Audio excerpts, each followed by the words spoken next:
in the Jungle. I'm Matt Edwards. Our guest today, another recommendation from the one and only Jed Demusy. You probably follow this guy on Twitter, Andre Perrotta. Andre, how you doing? I'm doing great, Matt. Thanks for having me on. How are you? I'm wonderful. You're joining us out of Michigan. You're a St. X guy, which I didn't realize. So we got the Cincinnati, where you went to high school, part out of the way. Yes, we did. That was one of the first things. That's right. You're an attorney, but you have this journalistic style of tweeting that made me think you have a news background. Connect the dots for me. Where's that come from? Actually, I'm a transactional attorney, a corporate lawyer. And I've always just found the CBA actually interesting, the dot between the Players Association and the NFL League. So as an attorney, I just felt naturally the gravitational pull towards that document. And so most of my tweets, especially around March and April free agency time, are dedicated towards, analyzing some contracts, not only for the Bengals, but league wide. And then I've always, growing up in Cincinnati, been a fan of the team, obviously a fan of the Bengals. So I like to spread as much information as I can. I think my forte is in the CBA and contracts. So, other people have more firm grasp of the, X's and O's types of stuff. So I feel like that's kind of been my niche area of focus. But yeah, just huge fan of the team overall, obviously. But obviously as an attorney, that legal background has really helped me read and digest some of those provisions of the collective bargaining agreement for sure. So you're easily the smartest person I've ever had on the show. I can tell that already. All right. So give me about that. Trust me, I do. I know most of the people personally on here, and we're all dumb. You, on the other hand, so give me then, before we get into current Bengals stuff, what's like in recent years, the Bengals get criticized for various reasons during free agency. What's the best move and what's the worst move? What really stands out to you when you think about, because a lot of people say, oh, let's go sign this guy, but they don't realize there's math to it. There's a cap number. They have to do this. They have to do that. What stands out to you? So I think overall, that's a great question. I think their aggressiveness the last 2 years, the last two off seasons since Taylor took over in 2019, their first off season, you remember Taylor was hired after the Super Bowl because he was with the Rams, and then he had trouble getting his staff. Anarumo was like his third or fourth DC coordinator. So that off season, I think they only signed like BW Webb and Kerry Wynn, guys with connections to the Giants. So it was very underwhelming that off season, and the team was terrible, right? They hired Taylor, they got the first pick, and after the 2019 season got Joe Burrow. But then, to answer your question directly, I think that first offseason after Zach's first season, the 2020 offseason, right before the pandemic, and then even this past offseason, just their overall aggressiveness in free agency, mainly on the defensive side of the ball. One specific signing that stands out this year is the Awuzie signing. I think Cheeto's been a great targeted signing, right? Probably wasn't welcome back in Dallas. They may have lowballed him. He was a second-round pick for Dallas, but the Bengals, credit to their staff, they do get knocked for their small scouting department, both on the pro side and the college side. But to their credit, not only have they matched their aggressiveness the last couple of seasons, but a signing like Cheeto, 3 years, just over $22 million, so a little over $7 million on average. That's a great targeted signing. Well worth it already.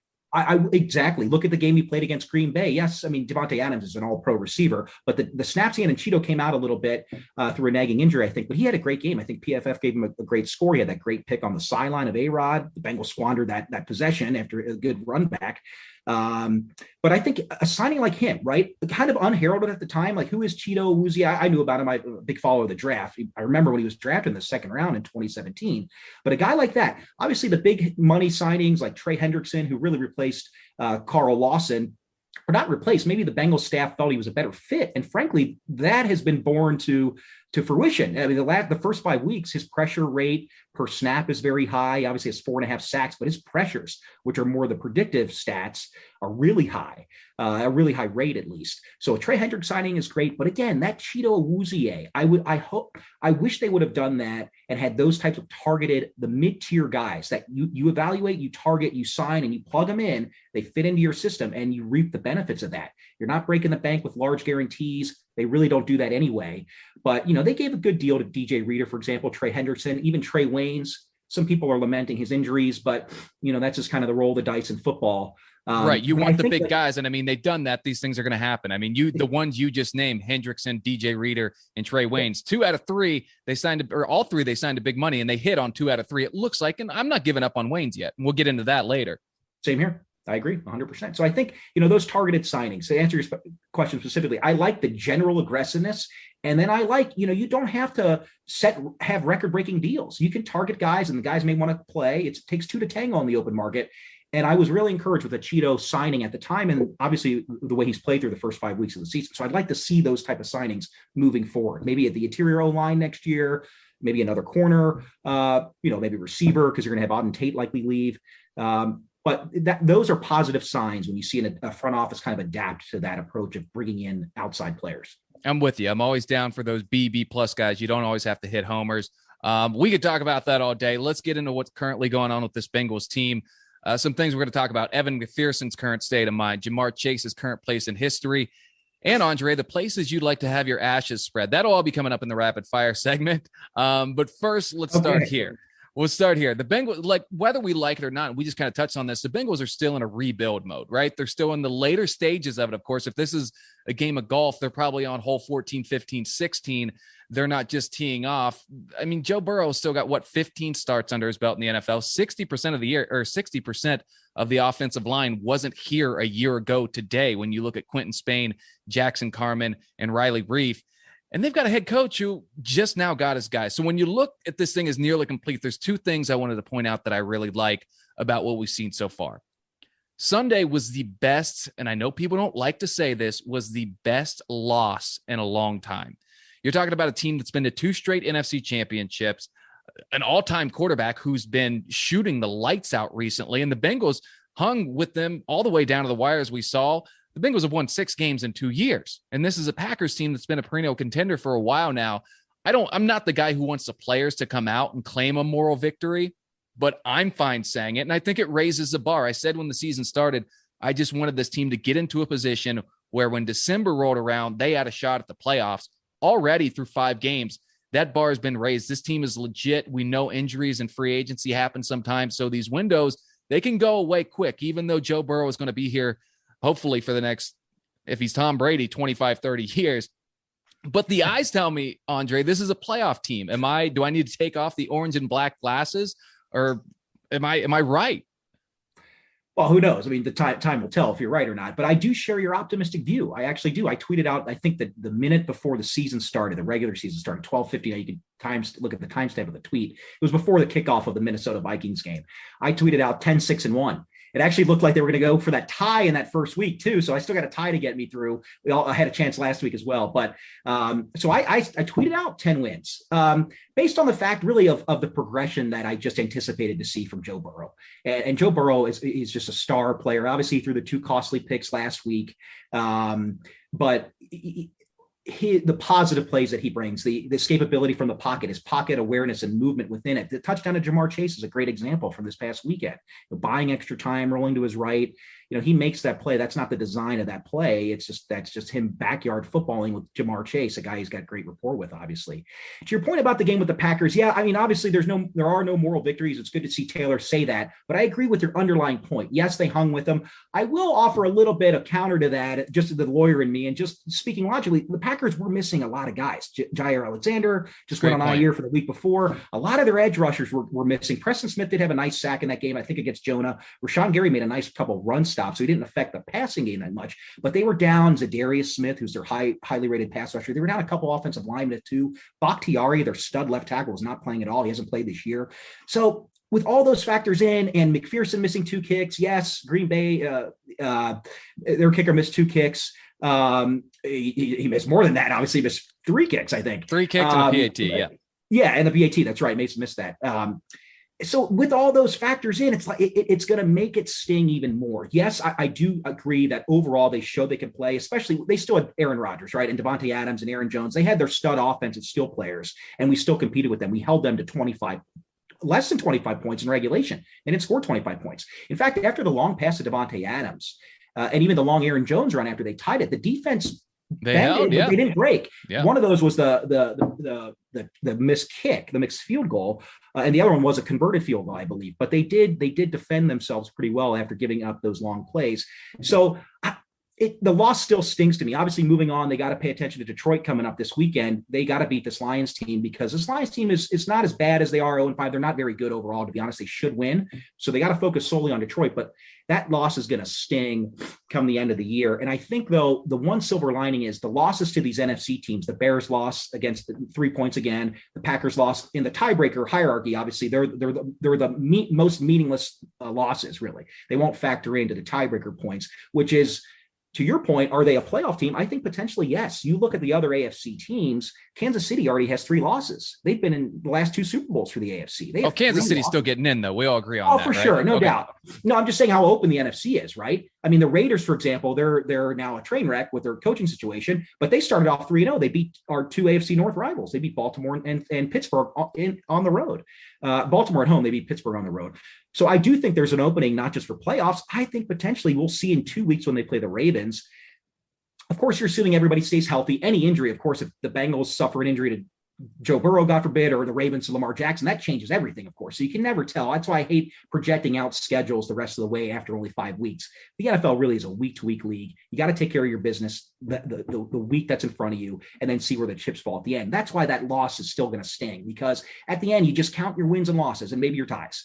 And it still counts as a loss at the end. And, McPherson probably wants those kicks back. He jumped up and celebrated the second one like he made it. But the signs are there. Overall, to your point, Matt, I agree. I think the signs are there through 5 weeks on both sides. The offense is actually holding this team back a bit. When 1,000%, if they catch up, and I think that's where Taylor really needs to deliver here as a play caller, then I think, yes, legitimately they're a playoff team. And if the season ended now, obviously it's 5 weeks in, I think they're sitting at the 5th seed too. So I don't think you're crazy at all to believe that, but time will tell. Okay. You're sitting here in a Bengals shirt. I'm in a Bengals shirt. People can judge from the outside, but right now they pass the eye test. And really, as you alluded to, it's the defense more than the offense. I mean, the bend don't break is a model. And if you can do it against Devontae Adams and Aaron Rodgers and Aaron Jones, I mean, who can't you do it against? So I feel good about that. And you talk about, are you going to the game? How close are you to Detroit? I am. Okay. So I live in Royal Oak. Detroit's 10 minutes. I mean, okay. So I am going to the game. It's going to be my son's first game as well. I got a little boy. So nice. How old is he? He's in first grade. So he'll all his friends are Lions fans, of course, but he'll be rocking a Burrow jersey and be excited. So we're excited to go. Nice. My first road game, or my first ever Bengals game, was also on the road. When I was little, I lived in Florida for a bit, and I saw them play the Creamsicle Buccaneers. Okay, yeah. So I can relate to your son there. Depending on how old you are, would that have been the Buccaneers of the early 90s with Anthony Munoz, his final season? I don't think so. This would have been, when was Anthony Munoz's final season? His final year with the Bengals was 92. And then for 1 year, he went down to Tampa. And I don't think he played that often. He had a shoulder injury and some nagging injuries. He's older. Okay. I wasn't down there yet then. It was in 93, but it was after that, essentially. Okay. Yes. Because I didn't move until I was 4 years old. Yeah. I should look that up because I'd like to know, I think it was maybe Trent Dilfer's first year there or something. Okay. So a little bit after. So with Tampa, not only with those creamsicle uniforms, was that at the old stadium or was that at Raymond James? Because I remember the pirate ship. Okay, yeah, Raymond James for sure. So I'll have to go back and look that up. We share our sympathy with the Lions, right? 7 players already on IR this season. As Bengals fans, we know how terrible the injuries can be. But at the same time, Frank Ragnow today, the big one, their all-world center, who the Bengals should have and could have drafted. And this is a team, as you mentioned, not very good to begin with. This is the first game in a long time where I sit here and say there's absolutely no excuse for the Bengals to lose. But at the same time, this is your classic trap game, right? On the road against Baltimore next weekend. Here you're going to an 0-5 team that by all standards, you should beat by double digits. Or what happens this weekend? Is your son going to have a bad first experience? I certainly hope not. And I honestly just trying to objectively look at it. Obviously, as fans, I'm obviously biased towards it, but I still think I can view things objectively, even with the Bengals. You mentioned it, Matt. There's no excuse. They need to win this game. They should win this game. They're the better team than Detroit. Detroit has struggled really, really mightily. They can't really move the ball. They can't really throw it. They lost one of their receivers to Quintez Cephas. He broke his collarbone. He's out, and he was a replacement level receiver to begin with. Now you're bringing up either a practice squad guy or bringing in a street free agent. Jared Goff has really struggled. Penei Sewell actually showed out well in the first couple games at left tackle. Now with Taylor Decker back, he's moving back to the right side. Ragnall's out. As you mentioned, the Bengals, to correct you, they actually couldn't. He was drafted the pick right before the Bengals. Oh, you're right. He was 19th. Who was 20th? Was that? It was Billy Price went right after because I think we panicked. Oh, yeah. Ragnar went off the board because it was well known. It was made well known by Dave Lapham, who I love. I'm not saying that to influence the Lions, but it was made well known that the Bengals were likely going to draft Ragnar, and so the Lions, the pick right before the Bengals, snagged him up. But to your point, yes, the Lions, not only have they suffered really bad injury luck this year, they're not a good football team, but frankly, they've lost in some horrific fashions, like Bengal-esque almost. The Brandon Stokely tip ball against the Broncos in 2009, I'm not sure if you remember. Oh, I remember. Level losses that are that painstakingly awful. And they needed help from the refs and a 66-yard field goal to beat Baltimore, and that's why you can't sleep on anyone. 67. Was it 67? And it hit the crossbar on the way over. So right. It hits the crossbar, the ball's hanging in the air, and of course it's the Lions, so it goes in and not falls short. But so my wife's side of the family is all Lions fans, so I do, as a Bengal fan, I can relate to the general losing of their history. But they are a proud franchise. They got a lot of great fans, but the Bengals should win this game. I think the key will be to jumping out early. This offense has to start off fast. They're doing great in the final 2 minutes of the half against Minnesota, against Pittsburgh. Last week against Green Bay, they've had the long touchdown passes in all three of those games to Jamar Chase. They need to do that in their first or second drive. It feels like the opposite of the Dalton Green days, right? In the old days, they would come out firing, but then when it counted, couldn't get anything together, and now it's the exact opposite. I've never thought about it that way. That's actually a good way. I mean, obviously, we got a small sample size so far with the 2021 Bengals. Sure.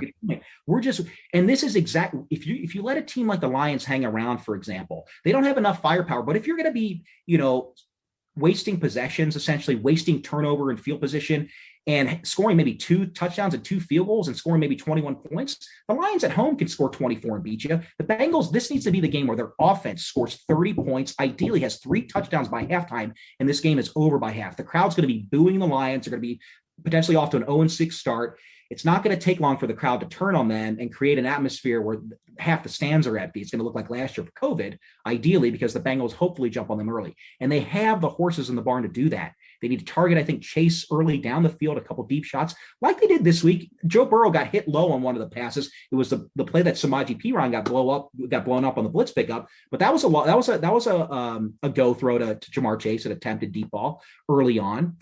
So I'd like to see more of that because to your point, the Bengals not only need to win this game, because you don't want to go 3-3 into Baltimore and then facing maybe going below 500. You want to have that game to spare, so to speak. Maybe if you lose, because you can stand losing on the road to Baltimore. There's no shame in that, obviously. They're the favorite to win the division. And then hopefully maybe you beat them at home later in the year. But I want to win that Baltimore game, obviously. And the best way to do that is getting some momentum this weekend and beating Detroit, a team they should really, frankly, beat. Yeah, beat up on the teams you should beat up on. And just to clarify for everyone out there, you're correct. That was the 2019 draft where Frank Ragnow won at 20, Billy Price won at 2021 won at 20. But hey, what's that? Yes, the 2018 draft. I'm bad with numbers. See, this is why we brought you in. 2018 draft, Frank Ragnow won at 19 or 20. Jeez. And then Billy Price won at 20. But without Billy Price, we wouldn't have BJ Hill. So there you go. And neither of those guys are going to play this. It's funny because after all that draft drama, none of those guys are going to be on the field Sunday. We got Billy or BJ Hill, like you said, for Billy, and Ragnow's gone, obviously, through the injury. So yes. So I'm going to ask you for a prediction here in a second, but while I let you, maybe you've already thought of that. The Bengals are 3-point favorites. I put this on Twitter earlier. First time they've been a favorite on the road since 2019 when they went to Miami. They lost that game. They lost the battle, but they won the war because that secured the number 1 overall pick, which of course gave us that kid from Athens, Joe Burrow. Last week, I said the Packers would win 26-24. I was wrong again, and I will not celebrate being close, Andre. I see you raising your eyebrows like, well, that's not bad. I'm not going to celebrate the close ones. Well, I'll celebrate for you. That's a pretty good prediction. Did you have in overtime as well? I did not have in overtime. We might as well start predicting them in overtime. I mean, they're what, 40% now?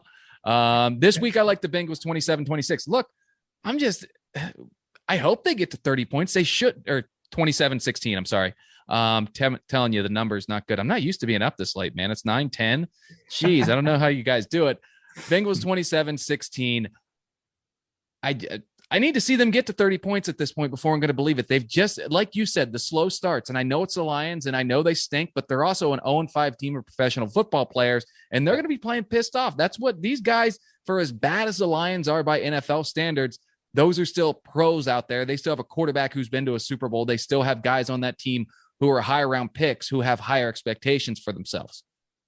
I agree. I mean, if you're not prepared, you're going to get beat in this league. I mean, there are some pretty objectively bad teams, but even those teams, it's 1-32. Like you said, the talent is pretty evenly distributed in the NFL from position wise. There's some discrepancy with quarterbacks, obviously, but a lot of good teams have a lot of good quarterbacks. There's a lot of good quarterback play in the league. I agree. They need to beat the Lions. I like the score prediction. That's an 11-point win. I actually see them getting 30 points. I actually want to predict that they score at least 3 offensive touchdowns by halftime.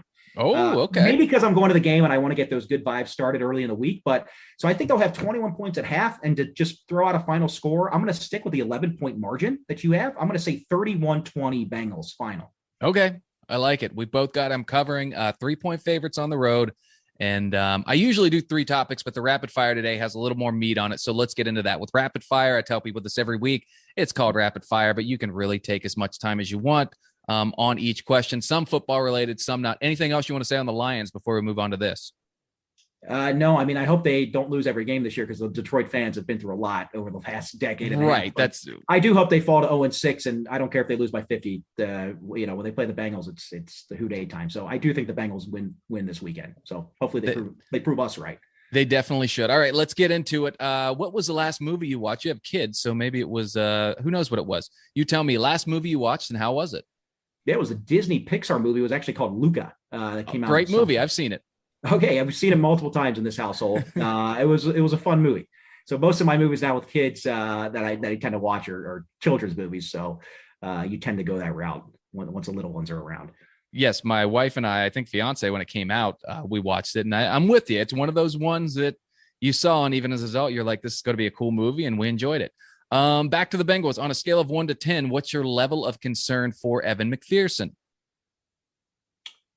1 being most concerned and 10 being no concern? 1 being least concerned, 10 being most concerned. I'm a lawyer, so I like a little. I'm going to say 1.5. I'm not really concerned. Maybe perhaps the concern is limited to Paul Brown Stadium because of those swirling winds. And he claims that second one was the last 15 yards, a gust of wind caught it. And that's on a pretty hot, windless day overall in October. Imagine when it gets down to like 20 degrees, 30 degrees in December. Now they're playing games in January and you got those winds swirling around in Paul Brown. So maybe some concern there. But overall, like this weekend, they're kicking in a dome. I have no concern. I mean, he could kick a 60-yard field goal. He may kick a 60-yard field goal this weekend. I'm right there with really, you. It's like 1.5. I'm not that concerned at all. I'm not really concerned. I'll go right there with you. I'll go with 1.5 as well. I watched the fourth quarter and overtime again today, and 2 things really stuck out to me, and a video I saw with him with Mason Crosby afterwards. Yeah. One, he kind of laughed it off. He was like, he couldn't believe it. And I like that in a kicker. If he was sitting there beside himself, I'm worried that's still going to be eating at him Monday, Tuesday, maybe into Wednesday and Thursday. He put it right behind him. You have to have a short memory as a kicker. And then the other thing you notice, it was a 57-yarder and a 40. Was the other one 47? 49, I think. 49? Just shy of 50. 49. Those both were off by inches. And if not for that, I think they would have been good from like 63, 64. No doubt. He had plenty of leg on. He hit the top upright, middle top on the 57-yarder. And then he hit the top of the flag on the one he missed in overtime, the 49 one, which that ball was still going. Yeah. So, you're talking close to 70, and I don't think I'm exaggerating there. No, I mean, the kid's got a cannon.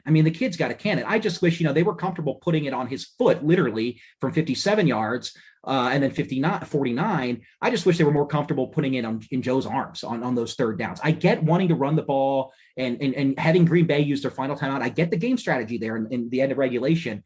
But on that 3rd and 2, I think Mixon in overtime, Mixon got that first down. But like, okay, Taylor and Darren Simmons are like, yeah, we're comfortable with, and I would be too. If the game comes down to a field goal attempt Sunday, I hope it doesn't, but I'm comfortable trotting Evan out there, 50-yard, maybe 50, even 55-yard for a game winner. But I want them to be more comfortable trusting Joe Burrow. Put the ball in his hands on 3rd and 2. Let this guy end the game on a touchdown in overtime. You don't need to settle for a field goal.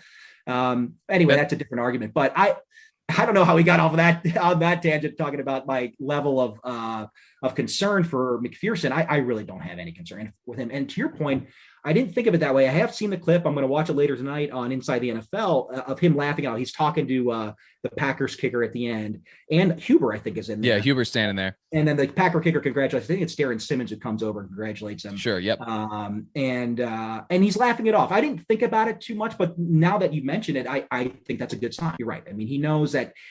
To me, that means, with just thinking about it because you said it, to me, that means a person who's still super confident in their ability, right? That guy hasn't lost any confidence. And as long as you have your confidence as a kicker, he's got the raw talent anyway. So I think he'll be just fine. Right there with you. You're probably going to feel different about this one. On a scale of 1 to 10, 1 being the least level and 10 being the most, what is your level of concern for one Trey Waynes, who re-injured his hamstring on Sunday and is now out for at least 3 more weeks? Yeah, IR, he'll be out at least 3 weeks, like you said. And then potentially, if they want to be really cautious, they could keep him out. I think we got Detroit, at Baltimore, at New York, then Cleveland at home, and then a bye. So that's 4 weeks, 4 games. They may keep him out of that last Cleveland game and then just take that extra bye week to recoup.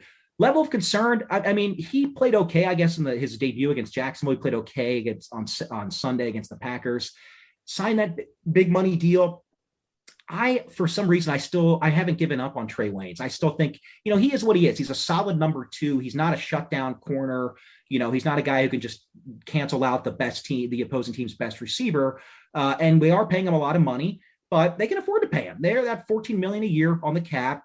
They gave him a big signing bonus from his contract, but I wish he were playing, obviously. But I just see on Twitter, what I see is this trying to assign blame for his injuries, right? Last year he had a shoulder injury. And that, if you remember, there were stories about he was kind of disputing. There was an issue about the timing of a signing bonus payment. It was because of COVID too, but he had that injury and he ended up never playing. And then this year, I don't know what the injuries were that kept him out the first couple of weeks. And he battled against those, and now he's got this hamstring pull. Was he injury prone? He missed, I think, 6 to 8 total games over 5 years in Minnesota. I think he never missed more than 2 games in any of the 5 years there. So there's no telling. I mean, I don't know if you remember this, when Jonathan Joseph left us, another cornerback in 2011 after the lockout. Jonathan Joseph, one of the reasons Bengals fans were at least okay with him leaving, most of them wanted him back, but they said, oh, well, he's injured a lot. He misses on average about 3 games a year. He then went to the Texans and didn't miss a game for like 8 straight years with them. So you just never know. And then like Leon Hall, it was between extending Hall and Jonathan Joseph at the time. Leon Hall was perfectly healthy with the Bengals. And then 2 years into his extension, he pops his Achilles tendon. So you never really know with injuries. So, dude, you're an encyclopedia. I remember all this stuff as you say it, but I would have never just re-brought it up to see. This is, I'm telling you, smartest guy we've had on. I have a lot of Bengals knowledge and information as a fan. But to your point, to your question, I still have hopes for Trey Waynes. Hopes in the sense of they're realistic. I don't think he's going to be an all-pro or Pro Bowl corner, but he can be an effective starter, a player that fits in Anarumo's defense. So I just hope he gets back as quickly as possible. I'm with you. I would say my level is maybe like a 7 or an 8, just because once guys start getting injured and they snowball, and not to be overconfident, but like you said, these games coming up, if you had to pick a stretch for them to miss, I mean, Detroit and the Jets being 2 of the 3. Yep. And then if you want to hold them out for Cleveland, so you get a whole 2 for 1, that works too. But at this point, it's kind of like, man, when these guys start to get injured, they just kind of pile up. They start overcompensating during the rehab, and they got to play back into football shape. So I'm pretty concerned with that. And Mike Hilton's back there. Awuzie, who we talked about, is great. Eli Apple, not so much. But the one thing that the Bengals, where they can kind of be okay with not having the secondary they want, is they have a hell of a pass rush. And if they keep those guys up front healthy, that takes just, any average. If you give a guy a C, he's then a B minus guy when he's got that kind of pass rush. So I think that's something we can kind of lean on and feel a little bit better about. Okay, final scale of 1 to 10 question. 1 being let me see what I wrote here. If Deontay Smith has to replace Jackson Carman this Sunday, where is your confidence at? We all really like Deontay Smith in the preseason, the 4th round pick out of East Carolina. If he's got to go in there 1 to 10, how confident do you feel about Deontay Smith? I would say just 5. And that's not just about him. That's just a circumstance, right? First NFL game. I'll give him a 5 because the Detroit front, they have Deshaun Hand on the interior, a couple other guys that are pretty good on the interior, but it's not an elite defensive line. So he's a rookie making his first start. I don't think he ever played guard in college. Correct me if I'm wrong. I think he just played tackle at East Carolina. He was a tackle there. Yep. He's got those long arms. That COVID year, he lost a lot of body weight, but it seems like he's recouped that. The only one who lost weight during the COVID year in America, by the way. Yes, let's talk to Deontay. I mean, I think he had, I don't think it was a COVID. I think he had some other illness of some sort, but yeah. Oh, was he actually sick? I didn't realize that. Not anything severe, but some illness that caused him to lose weight. But yeah, the only one essentially in the country who shed some pounds during the pandemic. But I'm an overall optimistic person, even with the Bengals. So I tend to skew on the optimistic side. So, but I'll also be realistic here. I think his skill level is good. I think his talent can develop, especially with the offensive line coach like Frank Pollock. I see a bit of DeBrickashaw Ferguson just from the arm length, the old tackle from the Jets. Sure, yeah. Just because he's got those vines for arms. And so I think he could develop into a potential replacement at right tackle when Riley Reif maybe leaves. Maybe you re-up Reif for another year or two. He's played fairly okay for us. And he's young enough in his young 30s. He can contribute another year or two. But starting Deontay Smith at guard, he's never played guard. It's his first action against a winless team at home that's going to be trying to get their first win.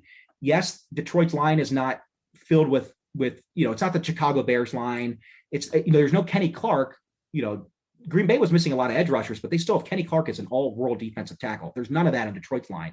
So if he was going against Kenny Clark, I would say 3.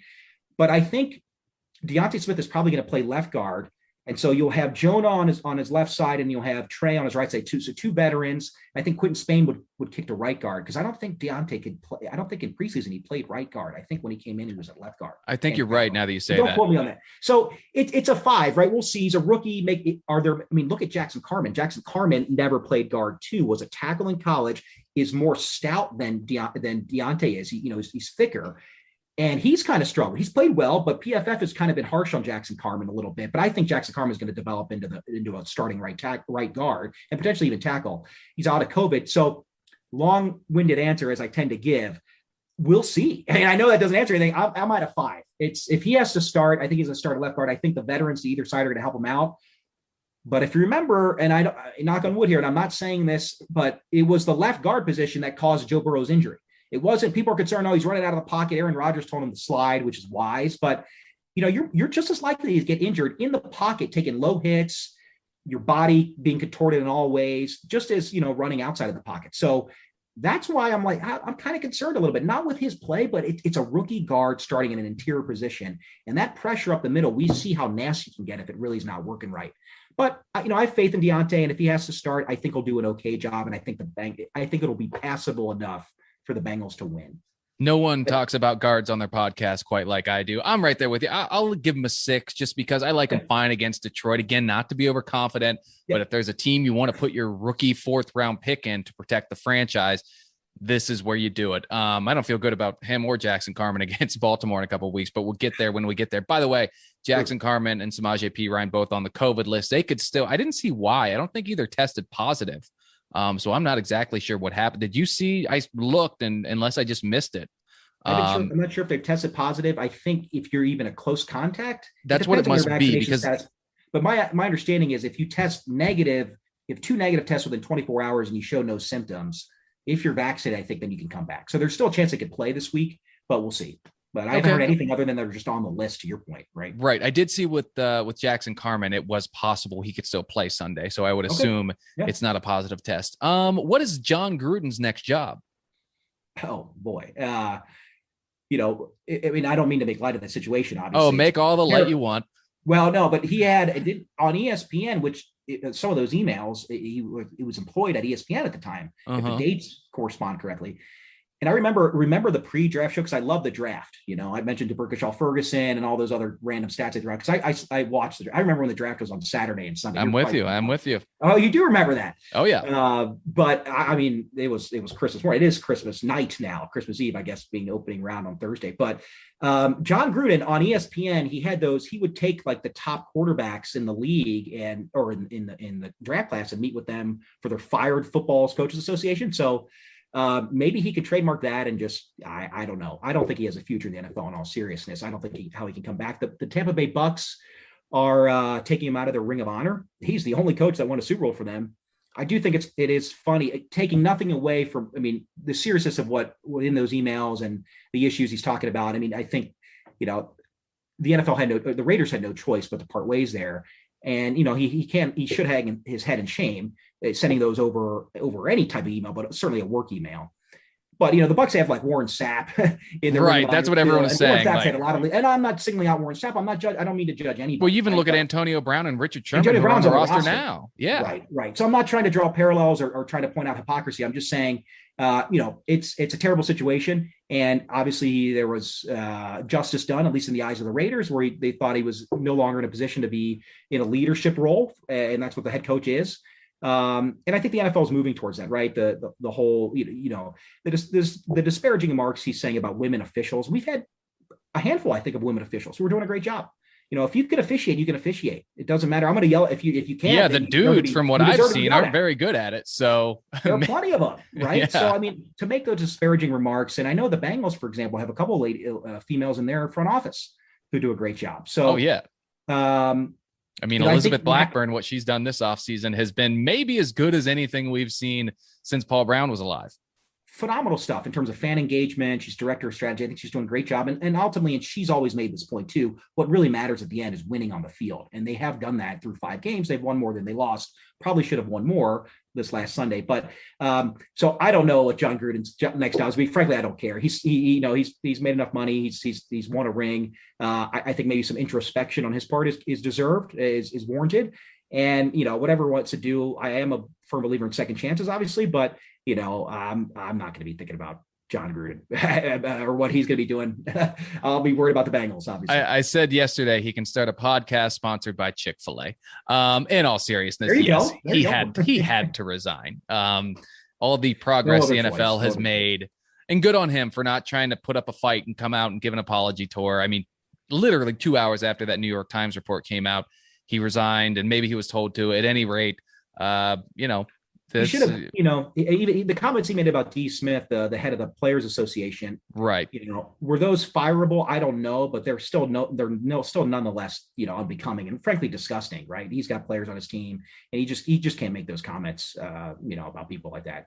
So. Yeah, it was certainly the right thing to do, and hopefully, like you said, if you want change, you've got to see people change, and it's on him to do that now. So we'll see what he does. I was going for the funny angle there. I don't know that we nailed it or not, but we did our best. All right. Speaking of things people say, Lions head coach Dan Campbell said before the season that the Lions would bite a kneecap off after opposing teams knock them down. They haven't done that. I haven't seen them do this yet, unless I've missed it.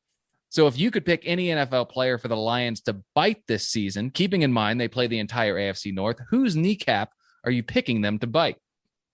It would have to be definitely an AFC North rival, and specifically probably a Pittsburgh Steeler. And I would pick Juju Smith-Schuster, but Von Bell has inflicted enough pain on him since the week before Christmas game. And I think Juju Smith-Schuster has never fully recovered from that emotionally, because he actually has led to some more injuries as well. So he's just been playing scared since Von Bell has delivered that knockout blow. It wasn't a knockout blow, but it changed the course of that game. And I think it's changed the course of those franchises going forward. That remains to be seen, but I'm sticking with that prediction. So to pile on Juju Smith-Schuster and to pile on the Steelers, which were the cause of many, many Sundays of frustration growing up, as a child and still continuing into young adulthood and adulthood, it'll probably be Juju Smith-Schuster. All right, that's fair. I was thinking Myles Garrett just because I like Myles, but I kind of like how wild he got against Mason Rudolph that one time. And look, I say it all the time. The NFL is a reality TV show. Let's get crazy and see what happens. Speaking of the Steelers, they had to release a statement on Sunday after a fan snuck in a loved one's ashes in a terrible town. Did you see this? I may have read about this, but no, this is the most I've heard about it. Is just okay. So a fan snuck in, they snuck in the ashes with a terrible towel, dumped them on Heinz Field. The Steelers had to release a statement essentially saying, hey, you're not allowed to do this. So Andre, I ask you, would you rather have your ashes spread at Heinz Field, a sewage plant, or a portalette at a Jason Aldean concert? I'll do the portalette at a Jason Aldean concert behind a sewage plant. There's no way I would ever contemplate Heinz Field whatsoever. But to the follow-up question about that, I'm assuming these were their loved ones' ashes, correct? These weren't just random ashes. I would guess so, unless is there like a place you can just get random ashes? No, I assume there's not, but I didn't know if there was other criminality involved, because I'm assuming what they did is probably breaking some sort of law. In addition to some, standard decency in public. But I did not actually hear that story. I think I may have come across a headline of some sort, but They are crazy up in Pittsburgh, and I'm just glad the Bengals actually beat them in Heinz Field. Zach Taylor is 2-3 against Mike Tomlin, by the way. That is true. So, that is very true. Ja'Marr Chase, now the favorite in Vegas to win Rookie of the Year. Will he win it? Offensive Rookie of the Year? If I'm betting today, yeah, he'll win.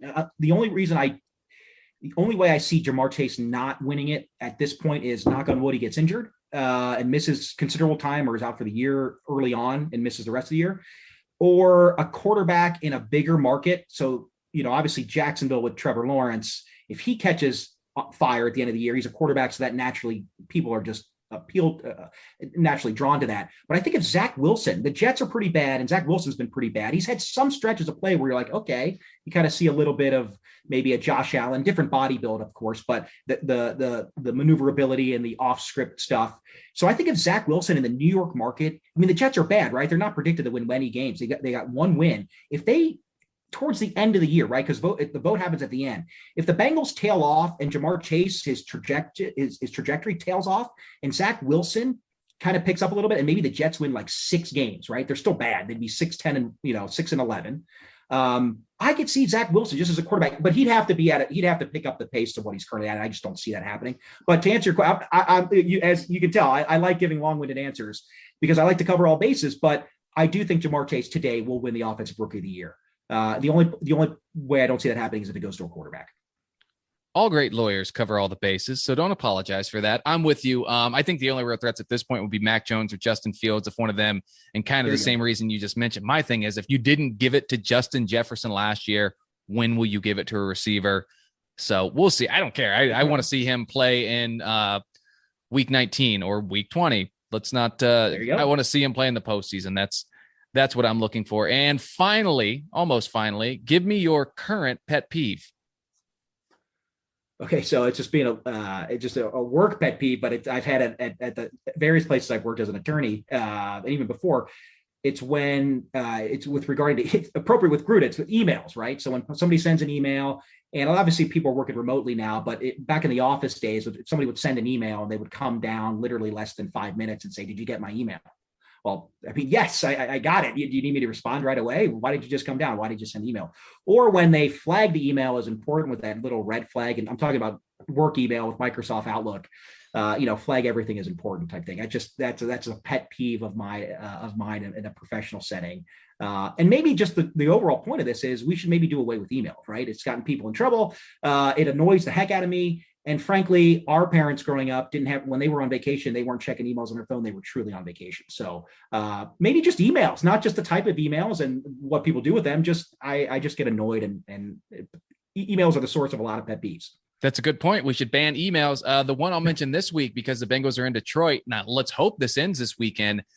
My pet peeve is people still seemingly every week pop up on my Twitter timeline talking about Ja'Marr Chase and Penei Sewell, and Penei Sewell wouldn't have caught that, and Ja'Marr, this, that. And look, there was a debate, and it's fine, but I got to the point in the before the draft where I wanted the draft to be over because that's all anyone could talk about with the Bengals. And I thought when the draft was over, it would be done, but it's still going on. So I'm hoping once they play their first career game against each other, even though they won't be on the field at the same time, we can be done with that. There are much better things to talk about now. Let's move on. I share your belief. I share there are much better things to talk about for sure. And 2, let's move on. But that, of course, is just not the nature of Twitter. I mean, that argument's going to go on in perpetuity, seemingly, because I think there are people that are still entrenched in their camps. I do think, though, that the people that were entrenched as Team Sewell have seen what I was firmly Team Chase. I went on a couple podcasts prior to the draft to advocate for Chase. A couple weeks before, I thought he'd be the pick. And I even said at the time, I think just analyzing both as prospects and players, I said Ja'Marr Chase is a better prospect and player than Penei Sewell. Taking nothing away from Penei Sewell, I think will end up being a good player too, and he showed flashes of it. That's just a fun debate. It's gonna go on for a while. It does help that they're in different conferences, so I think it will dissipate over time. But man, I'm hoping Chase balls out this weekend, not because I'll be in attendance, just because of that, but he has a chance to really do what he did last weekend too and build off that. Many targets, double-digit targets, 6 to 8 catches, if not more, and over even $120 receiving yards. He's got a good chance to do it this weekend. Perfect weather conditions are inside. Let Joe Burrow cook. Let him cook. Let's hope he balls out. And then finally, Andre, you have to ask me a question to end the show.